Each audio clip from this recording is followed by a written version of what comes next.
परमात्मा के नाम का सभी उच्चारण कर लें।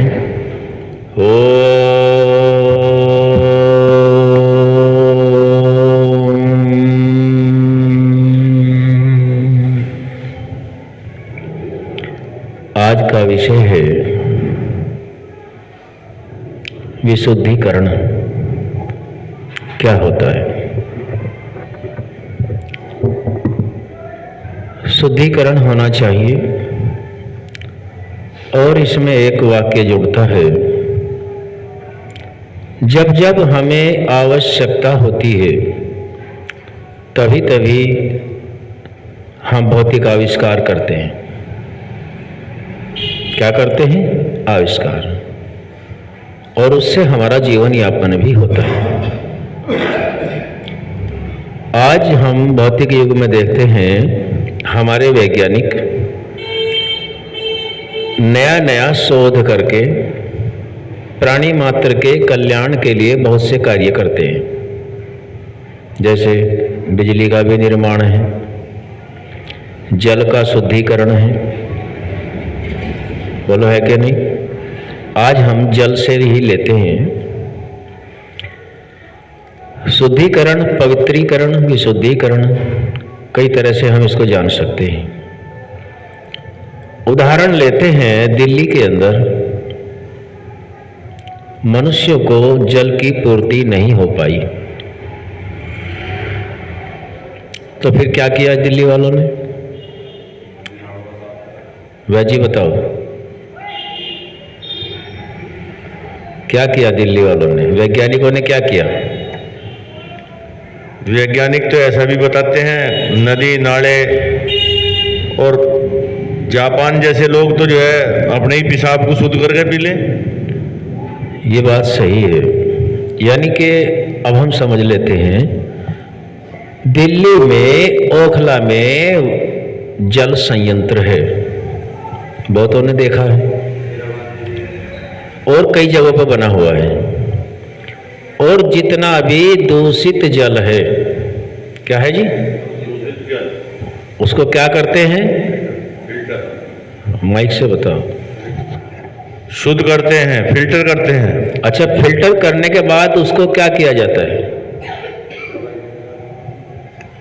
दवाई वगैरह लगा के उसे फिर शुद्ध कर दें। क्या वो फिर पीने योग्य हो जाता है या नहीं? हाँ, क्यों नहीं। वह अशुद्ध जल, उसमें दुनिया भर की अशुद्धि मिली हुई है। जितनी मानव अशुद्धियां मिला सकता है वे सभी अशुद्धियां जल में मिली, और जमीन के अंदर से पानी की पूर्ति नहीं हो पाई। जो जल अशुद्ध हो रहा है, जो मनुष्यों ने स्वार्थ में अशुद्ध किया, राजी खुशी में तो नहीं करो, बस स्वार्थ था मनुष्य को स्नान करने का, वस्त्र धोने का, शौच आदि करने का, तो स्वार्थ ही तो है। तो स्वार्थ में या कर्तव्य कर्मों में जल अशुद्ध हो गया। जब जल अशुद्ध हुआ और जल में बहुत सी अशुद्धियां आ गई, अशुद्धियां आ गई, तो अशुद्धियां आने के बाद फिर क्या हुआ? फिर उसमें जो इंजीनियर थे, इंजीनियरों ने, वैज्ञानिकों ने उस जल को शुद्ध कर दिया। अब विचार करके बताओ, ये उन्होंने ठीक किया या गलत किया? हाँ जी, उत्तर देंगे राज कपूर आर्य जी। ये उन्होंने ठीक किया या गलत किया? उन्होंने जल की शुद्धि के लिए प्रयास तो बहुत किया, लेकिन फिर भी वो उतना साफ नहीं हो पाया। फिर भी कहीं ना कहीं कीटाणु उसमें रह जाएंगे, कुछ ना कुछ तो। नहीं, और मानव जीवित हैं, कोई अशुद्धि जल में फिलहाल नहीं है जो शुद्ध किया जा रहा है। ये उन्होंने ठीक किया या गलत किया? ठीक किया ये तो। हाँ, मानव मात्र को जीवन यापन करने के लिए यह जो वैज्ञानिकों ने बिल्कुल सही रास्ता निकाल लिया। जो जल बर्बाद जा रहा था उसको प्योरीफाई करके, शुद्ध करके उपयोग में लाया गया। तो राज कपूर जी बता रहे हैं ये कार्य वैज्ञानिकों ने बिल्कुल ठीक किया। तो ऐसा समय समय पे होना चाहिए या नहीं? जब जब अशुद्धि हो जाए उसको कार्य को कौन करता है? सामान्य व्यक्ति करता है या कोई और? उस कार्य को वैज्ञानिक ही कर सकते हैं, जो साइंस में जानते हैं उसमें से निकाल सामान्य व्यक्ति उसको नहीं कर सकता। नहीं कर सकता। तो हमें उस वैज्ञानिक की जो खोज है, जो विश्वास है, उस पर पूर्ण विश्वास करके लाभ लेना चाहिए या उसको तिरस्कार करना चाहिए? अशोक प्रधान जी बताएंगे। ओम उसका लाभ लेना चाहिए जी। लाभ लेना चाहिए। अब हम आर्य समाज में उपस्थित हैं। जैसे अशुद्ध जल है, बहुत सी स्वार्थवश मनुष्यों के द्वारा अशुद्धियां जल में मिलाई गई और समय पर वैज्ञानिक आए, जनता की मांग को देखा कि पूर्ति नहीं हो रही है, अशुद्ध जल पी करके भी वैसे ही मृत्यु को प्राप्त हो जाएंगे, बहुत बड़ा पाप लगेगा। तो उन्होंने जल को शुद्ध करने की योजना बनाई और उससे मनुष्य ने लाभ लेना शुरू कर दिया और उन वैज्ञानिकों का हम सभी को धन्यवाद करना चाहिए। इसी प्रकार से हमारे धर्म के अंदर भी स्वार्थ में अशुद्धियां मिलाई जाती हैं। बोलो, मिलती है कि नहीं मिलती है? भूपेंद्र आर्य जी बताओ, अशुद्धियां मिलती है? मिलती हैं। और इन अशुद्धियों को जान करके, पहले तो जाना, महर्षि दयानंद सरस्वती जी ने भारत देश का पतन किस कारण से हुआ, उन्नति किस प्रकार हो सकती है, इसकी खोज में उन्हें कई वर्ष लगे। अपने पैरों से भारत को आर पार ज्यादातर क्षेत्र को अपने बिल्कुल साक्षात देखा और देखने पे उन्हें क्या पता चला कि जो ओरिजिनलिटी है, जो वास्तविकता है, जो मूल संस्कृति है, उसमें दुनिया भर की क्या आ गई जी? माइक से बताओ। अशुद्धियां आ गई।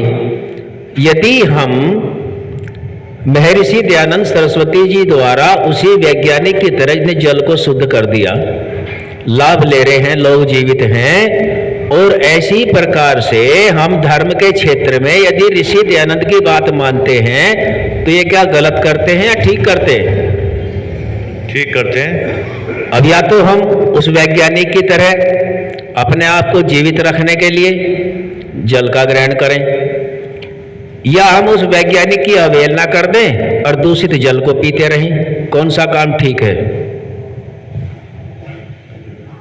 शुद्धि करनी चाहिए है जी, वैज्ञानिक की तरफ।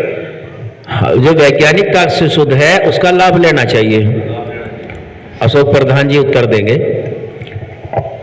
जो व्यक्ति ऋषि दयानंद की तरह, जो वैज्ञानिकों ने जल को साफ किया और जल को में बहुत सारी अशुद्धियां थी, उसका लाभ ले रहे हैं, और यदि मनुष्य ये कहने लगे कि हमें तो वो अशुद्ध जल ही पीना है, तो वैज्ञानिकों ने गलत कर रखा। तो वे ज्ञानी है कि अज्ञानी है? मैं तो महाज्ञानी है जी। महाअज्ञानी है। इसलिए महर्षि दयानंद सरस्वती जी ने भी ठीक वैसे ही वैज्ञानिक बन के ऋषि ब्रह्मा से लेके जैमिनी मुनि पर्यंत पहले भारत भ्रमण किया, फिर देखा इसका पतन किस कारण से हुआ है, उन्नति कैसे हो सकती है, इसके कारण में मूल में क्या है। बहुत शोध करके पूरे जीवन को आहुत करके और तो और दक्षिणा में भी अपना जीवन दान दे करके महर्षि दयानंद सरस्वती जी ने एक महान वैज्ञानिक की तरह, दार्शनिक की तरह, देवता की तरह, जो महान देवता यदि बोलते हैं तो बिल्कुल अतिशयोक्ति नहीं है, उस व्यक्ति ने हम सभी प्राणी मात्र को धर्म से जोड़ा। अच्छा, इसमें मिलावट क्या क्या हो गई थी? मत को ही धर्म मान लिया, मेरे विचार मैंने लिखे उसको धर्म मान लिया, किसी को भी भगवान मान लिया, नए नए जन्म जन्मांतर होने लगे, छोटे छोटे बच्चियों की शादियां करने लगे, संस्कृति के बिल्कुल विरुद्ध चले गए। जो उत्तम संतान आगे कैसे बने इससे बिल्कुल अलग हो गए, अपनी संस्कृति भूल गए और दूसरों की भी मानने लग गए, लेकिन उसमें न अपनी जान पाए न उनकी जान पाए, बीच में फंस के रह गए। कारण, सबसे बड़ा कारण क्या रहा अशुद्धि फैलाने में, कौन बताएंगे? ऋषि ने सबसे बड़ा कारण क्या देखा? अशोक प्रधान जी। ओम। अज्ञान का जी, अब लोगों में अज्ञान है, सही गलत का निर्णय नहीं कर सकते। हाँ, ऋषि ने देखा कि मनुष्य अपनी बुद्धि से कोई निर्णय नहीं करा। जैसा धर्म के ठेकेदार बता रहे हैं वैसा ही करता जा रहा है, और धर्म के तथाकथित ठेकेदार बहुत ही अनर्गल बातों में ले जा रहे थे। देवदासी जैसी प्रथा, सती प्रथा, पति पत्नी का वियोग होने में एक दूसरे के प्रति जो जीवित बचा उसकी प्रताड़ना, जो अन्य विचारों के लोग रहे उनसे द्वेष पैदा करना, जातिगत भेदभाव फैलाना, भारत को पूरी तरह दूषित कर रखा था या नहीं कर रखा था जी? राज कपूर जी बताओ, दूषित था या नहीं था? आज ये दूषित था, बहुत ज्यादा दूषित था। आज हमें यही तो सिखाया गया है कि हे मनुष्यों, मनुर्भव मनुष्य बनो, दूसरे की बात पर विचार सोचो लेकिन अपना विचार सर्वोपरि रखो। यही तो आर्य समाज को सिखाया गया है। दूसरा कोई कह रहा है उस पर विचार करो, वो क्यों कह रहा है, क्या उसको लाभ है, क्या वो सब वास्तव में मेरा कल्याण चाहता है। तो आज हमने इस छोटे से विषय पर बात रखी कि जैसे अशुद्ध जल होता है, समय समय पर वैज्ञानिक आवश्यकता समझ के उसको शुद्ध करके मानव मात्र के कल्याण के उपयोगी बना लेते हैं, ठीक वैसे ही 200 वर्ष पहले महर्षि दयानंद सरस्वती जी ने भारत के घोर पतन को देखा, और घोर पतन को देख करके देखा कि यह तो बहुत ही मतलब उनसे कई बार असहनीय घटनाएं उन्होंने देखी।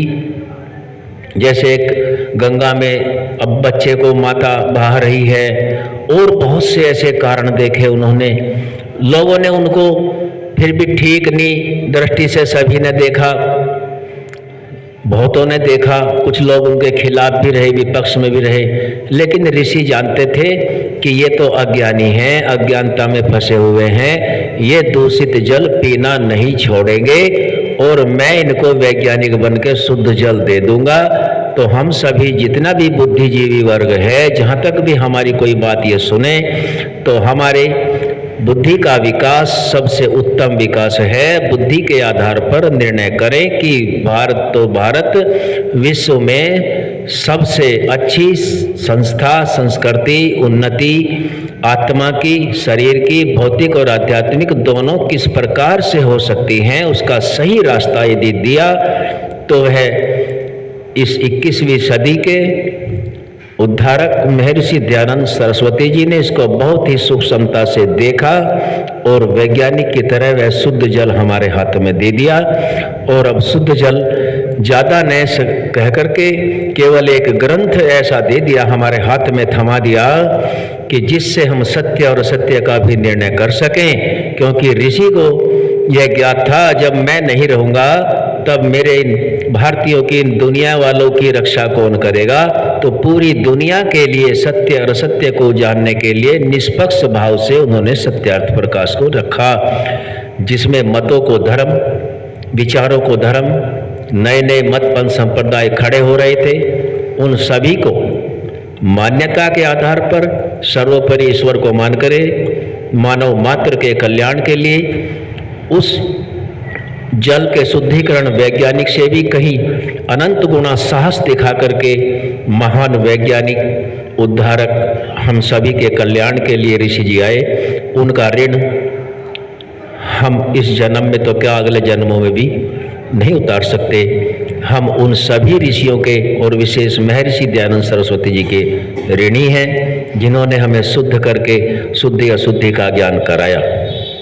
तो हमें उस दूषित जल को कम से कम नहीं पीना है, जो शुद्ध करके हमें दे दिया है उसको पी करके हम आगे बढ़ जाएंगे। आज यहीं तक रखेंगे। ओम।